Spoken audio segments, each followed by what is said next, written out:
నమస్కారం. Pen power news కి స్వాగతం. ముందుగా ముఖ్యాంశాలు.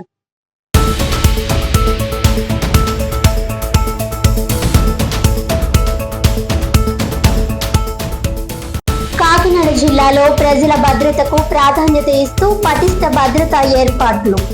అసాంఘిక కార్యకలాపాల నియంత్రణకు డ్రోన్ కెమెరాలతో ప్రత్యేక నిఘా ఏర్పాటు చేసినట్లు పోలీసు అధికారుల వెల్లడి.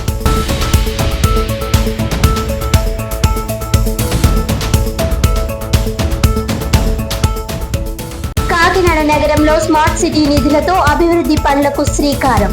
నిర్మాణంలో నిలిచిపోయిన పాఠశాల అదనపు తరగతి గదులను పూర్తి చేయనున్నట్లు వెల్లడించిన సిటీ ఎమ్మెల్యే వనమాడి కొండబాబు.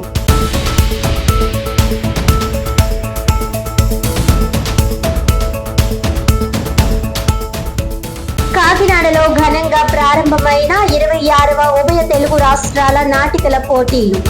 నాటికలు సమాజాన్ని మేల్కొల్పే శక్తివంతమైన కళారూపాలన్న AP state FDC chairman Pulipati Bharat Bhushan.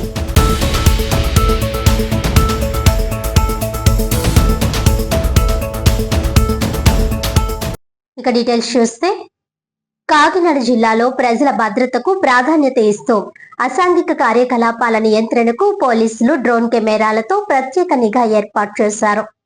Kakinada జిల్లా ఎస్పీ జి బిందు మాధవ్ ఐపీఎస్ ఆదేశాల మేరకు జిల్లా వ్యాప్తంగా పోలీస్ గస్తీని మరింత కట్టుదిట్టం చేశారు. మహిళలు, చిన్నారులు, ప్రజలు సురక్షితంగా సంచరించేలా కీలక ప్రాంతాల్లో నిరంతర పర్యవేక్షణ కొనసాగుతోంది. నిర్మానుష్య ప్రాంతాలు, అసాంఘిక కార్యకలాపాలకు ఆస్కారం ఉన్న ప్రాంతాల్లో డ్రోన్ కెమెరాల ద్వారా గాల్లో నుంచి నిఘా నిర్వహిస్తున్నారు. అనుమానాస్పద కదలికలను వెంటనే గుర్తించి సంబంధిత పోలీస్ బృందాలకు సమాచారం అందిస్తూ తక్షణ చర్యలు తీసుకుంటున్నారు. ఆధునిక సాంకేతికతతో నేరాల నియంత్రణ, శాంతి భద్రతల పరిరక్షణ, ప్రజల భద్రతే లక్ష్యంగా కాకినాడ జిల్లా పోలీసులు అప్రమత్తంగా విధులు నిర్వహిస్తున్నట్లు అధికారులు తెలిపారు.